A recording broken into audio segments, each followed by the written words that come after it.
Hey everybody, it's Jason with Parallel Reality coming back with you here today with an article from the Federalist that dated, let's skip there, June 26th is the date. It says CNN stands 100% behind Natasha Bertrand's serial disinformation on foreign affairs. And this is Natasha Bertrand, and if you don't recognize the name, she's the reason the Russiagate hoax started. So her reputation is, we'll just say checkered, to say the least, but should be a pretty quick article. It says it's only a 3-minute read, so see how long it takes, given how much commentary I decide to add to it. In an unsurprising move, CNN, which a jury found is literally fake news, and if you don't know about that, go ahead and click on the link, says it's standing 100% behind the so-called journalism, in scare quotes, of one of its biggest propagandists, Natasha Bertrand. On Wednesday afternoon, the left-wing outlet issued a statement in defense of Bertrand amid criticisms the media hoaxer is facing over a recent report she co-authored about the U.S.-led strikes on Iran's nuclear facilities. Published on Tuesday, this exclusive contained anonymous claims about a preliminary defense intelligence assessment that these unnamed sources said shows the strikes on 3 of Iran's nuclear facilities did not destroy the core components of the country's nuclear program and likely only set it back by months. And in which case I say, okay, then we're going to go back there in a few months and end it. Or something like that. Why?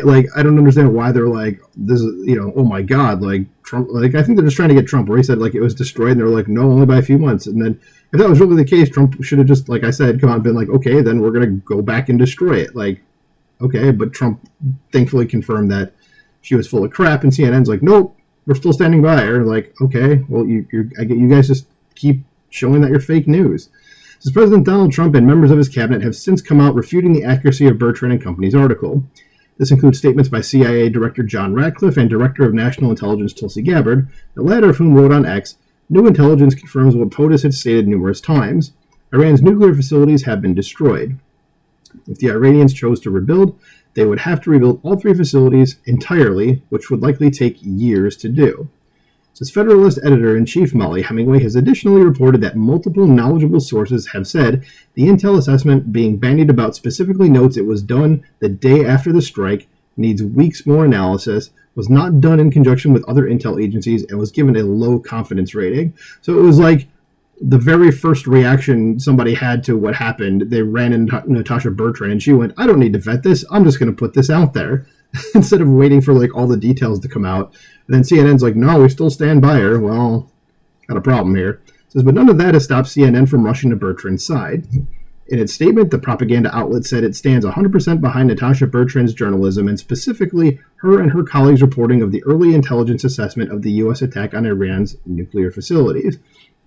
CNN's reporting made clear that this was an initial finding that could change with additional intelligence, the statement reads. We've extensively covered President Trump's own deep skepticism about it. However, we do not believe it is reasonable to criticize CNN reporters for accurately reporting the existence of the assessment and accurately characterizing its findings, which are in the public interest. That's how they're going to frame everything, is it's in the public interest, so they can just go ahead and lie about it. So it's fitting that a self-professed news organization would defend a media hacktivist like Bertrand. And here we go with some of the stuff about her. It says, both CNN and Bertrand were some of the biggest pushers of the infamous Russia collusion hoax.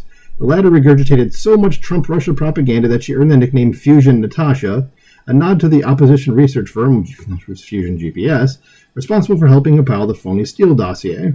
This Bertrand is also notorious for helping corrupt intel officials run interference for Joe Biden ahead of the 2020 election, so she's a deep state shill, just so you know. So after the New York Post released a story on Hunter Biden's laptop weeks before the November contest, Bertrand published a letter from 51 former intel officials who falsely claimed the laptop, which contained information implicating Joe and the Bidens' overseas business dealings, as all the classic earmarks of a Russian information operation. So, of course, CNN was more than willing to amplify the unsubstantiated claim that the laptop was part of a Russian disinformation campaign, and we know today that that was not a thing that was happening at all.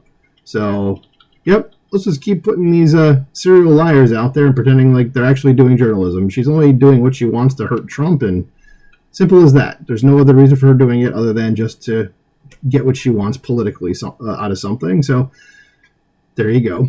Let me know what you think about this in the comments below. Please like, share, and subscribe, and I'll talk to you soon.